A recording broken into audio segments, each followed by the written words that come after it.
Good morning, students. So today we can deal with the bony pelvis. Okay. So we have already studied the hip bone. Hip bone we already studied, and we have studied our sacrum also. Okay. So this hip bone and the sacrum both together they form the basin, or it forms the bony pelvis in our body. Okay, and here we can see on either side that there will be hip bones. Hip bone has three parts. Upper part, this is the ilium part, this portion is the ischium, and here comes the pubis. Okay, so here we can see the two pubic bones joined together to form, there is a joint. This is known as pubic symphysis. Pubic symphysis. Okay, so anteriorly we can see pubic symphysis. Okay, and here this portion, this is our ilium, and ilium will be joined with the sacrum. This is our sacrum. Here we can see sacroiliac joint. Okay, and below the sacrum we can see this is the coccyx. Okay, so all these structures forms the bony pelvis. So hip bone will be there on either side, then sacrum and coccyx will be there in the center. Okay, so these together to form the bony pelvis. Okay, and these are the parts, and this bony pelvis has two parts. The upper portion, this portion. Okay, this portion we will call it as false pelvis, and this portion, lower portion, this portion is known as true pelvis. Okay, so true pelvic organs can be seen inside this true pelvis. Okay, and this portion we will call it as false pelvis. Okay, false pelvis, and this cavity is known as true pelvis.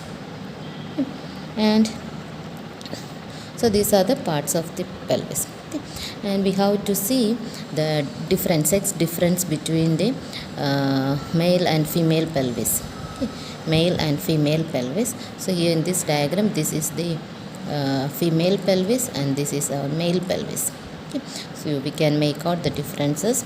So here we can see the first point. We see this true false pelvis. The false pelvis, in case of males, it is deeper. It is deeper in case of males, but it is shallow in case of females. It is shallow. So false pelvis is shallow in case of females, and it is deeper in case of males, this region. Okay, it is deeper. Okay, and we can see this portion, this junction between this false pelvis and the true pelvis, this portion is known as inlet of the pelvis. Okay, so this is the inlet. Okay, so that entry of the true pelvis. Okay, so that is the inlet of the pelvis, and the outer portion, that lower portion, inferior aspect. Okay, this inferior portion, this is actually the inferior view. Here we can see this is the coccyx, and this is the lower portion of the pubic symphysis. Okay, and this lower entrance, this is known as outlet. Okay, so lower opening is known as outlet, and upper opening is known as inlet. So this is the inlet, and this is the outlet. Okay, and in case of males, this inlet. So in case of males, the inlet is heart shape. You can see this inlet is heart shape. That means this sacral promontory is more forwards, like this. Okay, sacral. So this portion is known as sacral promontory. So in the sacrum we have seen the sacral promontory. So this portion, the body of the upper first sacral vertebrae, anterior margin will be sharp and move towards the anterior portion, this portion. So this is known as sacral promontory, and the sacral promontory is more prominent in case of males. So this inlet will be a heart-shaped cavity, heart-shaped inlet in case of males. Okay, but in case of females we can see it is transversely oval shape. It is oval shape in case of females. Inlet is oval shape. Yeah. And pelvic, this cavity, we can see this pelvic cavity. If we are telling about the pelvic cavity, means it is true pelvis. Okay, so pelvic cavity, it is more deeper and smaller in case of males. Okay, it is more deeper, depth will be more, but it is smaller. Okay, so it will be deeper and smaller in case of males, and in case of females this pelvic cavity is more roofy. That means more spacious more spacious and it is shallow. It is not deeper, it is shallower, but it is more spacious. That is roomy. Then pelvic outlet.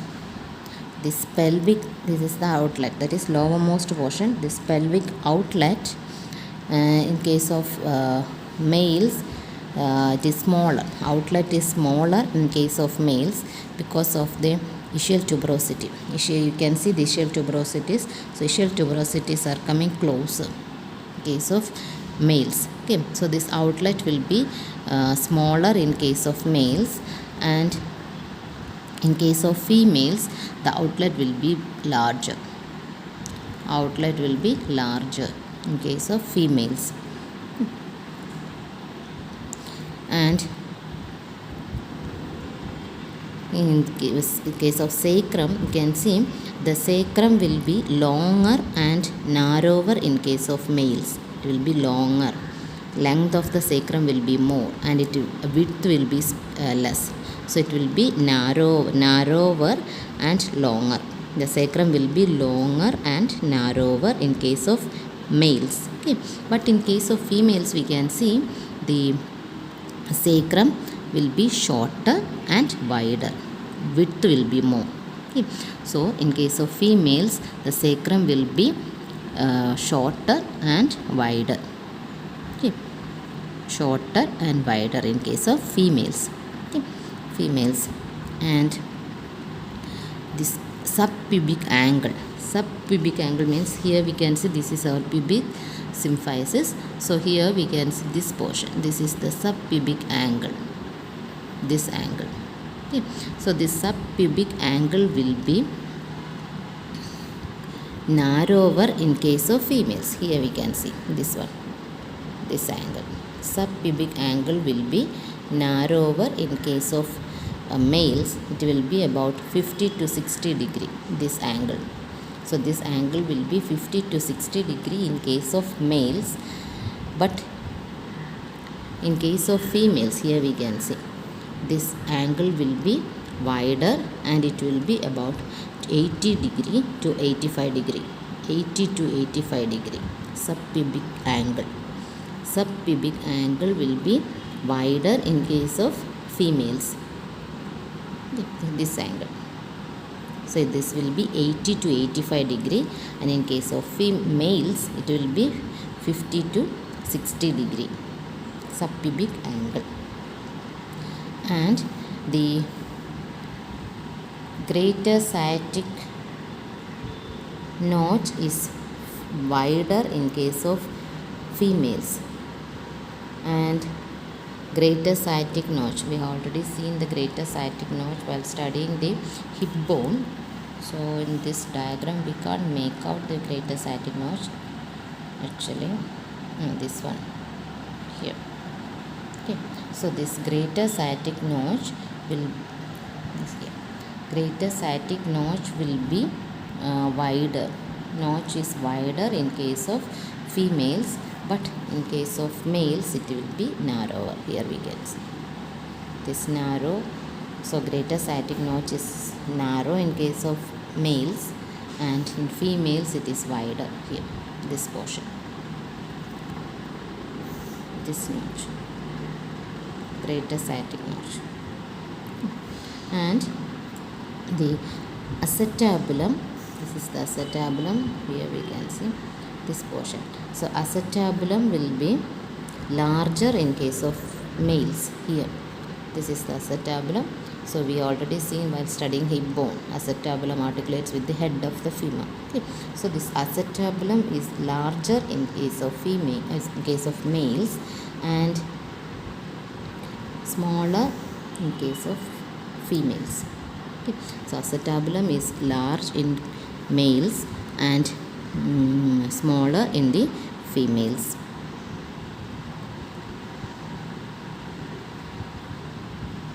So these are the main difference between the male and female pelvis. Okay.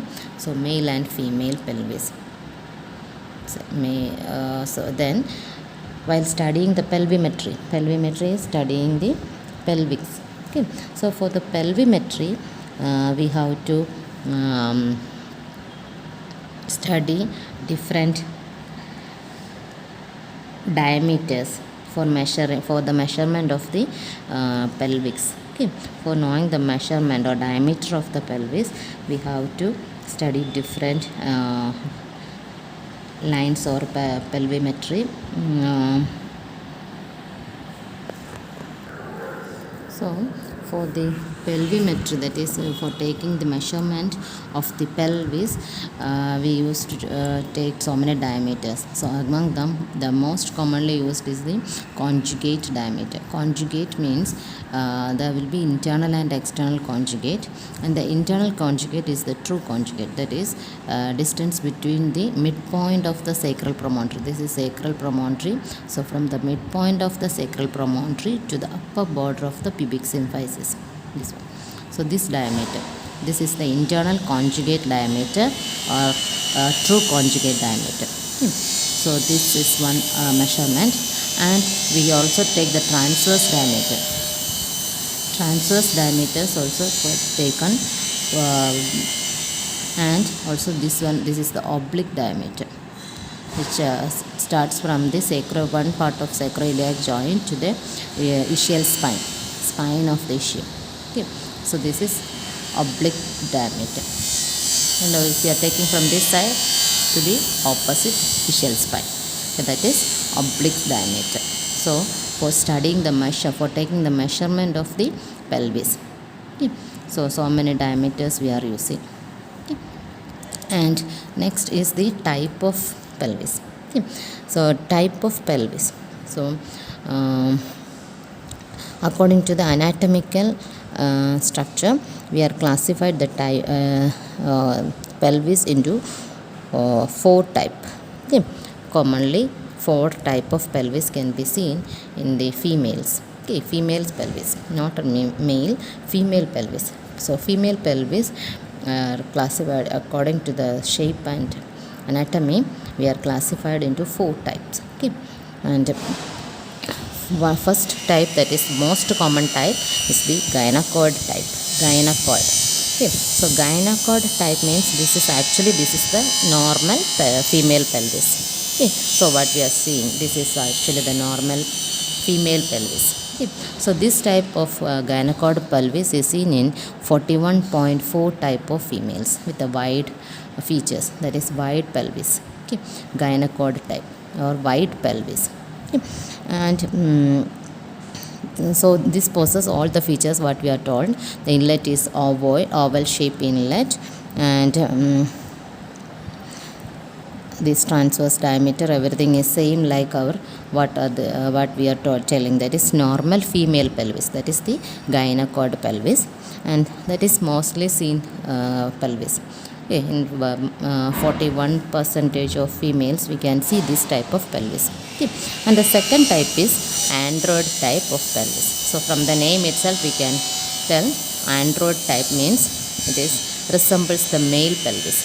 Okay. So in some females, they possess the pelvis which resembles the male pelvis. Okay. Same like our male pelvis, that means this will be narrow pelvis. Okay. Same like features of the male pelvis. Okay, that is android type. Android. Okay. And next type, third type is anthropod type. So this anthropod type means it is actually it's seen in only this android type is seen in the 32% of females, and this anthropod type, it is resembles the pelvis which resembles in the apes or monkeys. Okay. That is anthropod type, monkeys. Okay, which resembles with the pelvis of apes or monkeys, that is anthropod type. Okay. And fourth type is platypelloid type. So platypelloid type, it is somewhat opposite to the anthropod type. platypelloid. In platypelloid type, we can see this pelvis is narrow and it is transversely. This inlet will be transversely elongated. Platypelloid. So these are the 4 types of pelvis seen in the females. Okay. First one is gynecod type. The second one is andropod type, and third is anthropod type, and fourth one is platypelloid type. Okay, so these are the 4 types of pelvis, female pelvis, according to the anatomy. And the next thing is how we are keeping the pelvis in the anatomical position. Okay. So while keeping the bony pelvis in anatomical position, we have to keep this anterosuperior iliac spine. These are the anterosuperior iliac spine. Okay. So this anterior superior iliac spines and the pubic symphysis, this portion. Pubic symphysis should come in the same coronal plane. So while keeping the bony pelvis in anatomical position, these 2 points, this line and this line should come. These two should come in the same plane. Okay, so this anterior superior iliac spine and this pubic symphysis should come in the same coronal plane. Okay, so like that we can keep the bony pelvis in the anatomical position. Okay. And the pelvic surface of the pubic symphysis faces backward and upward. So this is the pelvic surface in inner portion. So the pelvic surface of the pubic symphysis should faces backward, not only backward and also upward, backward and upward. Okay, upward. And the plane of pelvic upper end of the sacral canal is directed almost upward. Sacral canal. So the sacral canal here inside this, there will be a sacral canal here. This is the sacral canal. So the sacral canal should directed upward. This portion. You already seen the sacrum last time. So the sacral canal should directed upward. Okay. So like that we can keep the pelvis in the anatomical position. Okay. So that's all about the pelvis. So the pelvis we have to study which are the bones forming the bony pelvis, and which are the 2 types of pelvis, that is true pelvis and false pelvis, and what are the difference between the male and female pelvis, and different types of female pelvis, and also how to keep it in the anatomical position. So that's all about the bony pelvis.